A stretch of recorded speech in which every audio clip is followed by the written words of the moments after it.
अपने बच्चों पर रहम करे। कहने को शायद कि बहुत अजीब लगे, लेकिन अब वक्त आ गया है कि हम अपने संतान पर, अपने बच्चों पर रहम करें।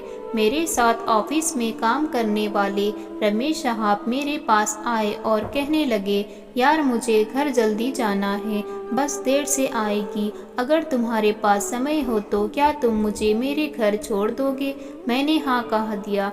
जाते हुए रास्ते में उन्होंने बताया कि बेटी को होमवर्क लोड बहुत ज़्यादा है, इसलिए होमवर्क में उसकी मदद करना है। घर पहुंचते पर उन्होंने कहा कि खाना खाकर जाओ।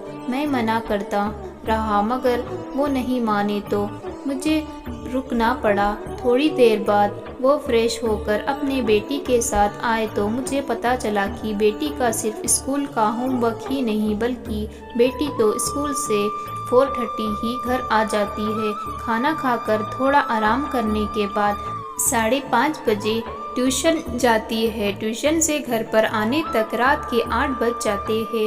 उनके पापा घर आकर स्कूल का होमवर्क करना होता है और पढ़ाई भी करनी होती है। हर एक चीज़ का टाइम फिक्स किया हुआ है, जिसमें खाने के लिए सिर्फ 20 मिनट का टाइम है। बेटी होमवर्क करेगी कब तक और उसके बाद रात में कब सोएगी, इसके बीच में खेल कूद का तो कोई समय ही नहीं था, जो उसके बचपन का एक ज़रूरी हिस्सा था। वही टाइम टेबल से गायब था।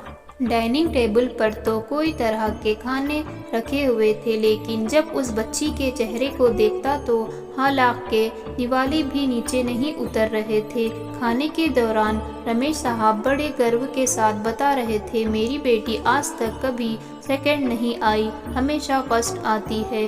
उसने अपने स्कूल में बहुत से इनाम भी जीते हैं। बस एक ही चिंता है कि स्कूल और ट्यूशन का मिलाकर होमवर्क इतना ज़्यादा हो जाता है कि पढ़ाई के लिए समय निकालना मुश्किल हो गया है।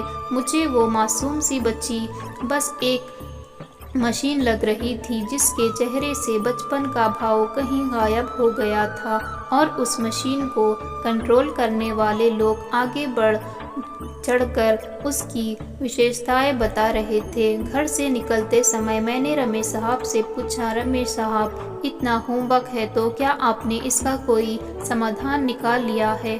रमेश साहब ने कहा कि सोच रहा हूँ रात में कोई होम ट्यूटर रख लूँ, वहाँ पढ़ा भी देगा और होमवर्क में हेल्प कर देगा। मैं रमेश साहब से हाथ मिलाकर वहाँ से निकल गया, लेकिन जाते हुए रास्ते में बस यही सोच रहा था कि अगर हम होम ट्यूटर होमवर्क देगा तो बेचारी बच्ची क्या करेगी।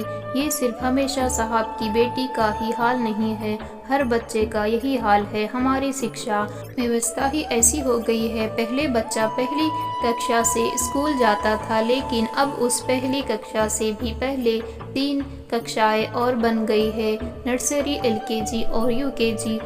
अब मार्केट में एक और कक्षा भी लॉन्च हो गई है, जिसे थर्ड लाइन्स कहा जाता है, जिसमें 8 महीने के बच्चे का एडमिशन किया जाता है। प्यारे दोस्तों, ऊपर वाले से डरो, अपने बच्चों पर ऐसा जुल्म मत करो।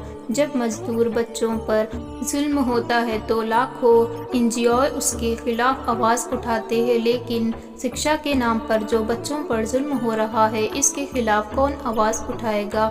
शिक्षा बहुत ज़रूरी है, लेकिन क्या इसके लिए हम अपने बच्चों का बचपन छीन लेंगे? और ये सिर्फ इसलिए हो रहा है कि हमारे लिए बच्चों के मार्क्स ज़्यादा मायने नहीं रखते हैं। हम बस यही चाहते हैं हमारा बच्चा हर क्षेत्र में प्रथम आए, लेकिन इससे बच्चों पर क्या बीतती है वो हम भूल जाते हैं। कृपया अपने बच्चों पर रहम करें। आप सबको आज का वीडियो कैसा लगा मुझे कमेंट बॉक्स में ज़रूर बताइएगा।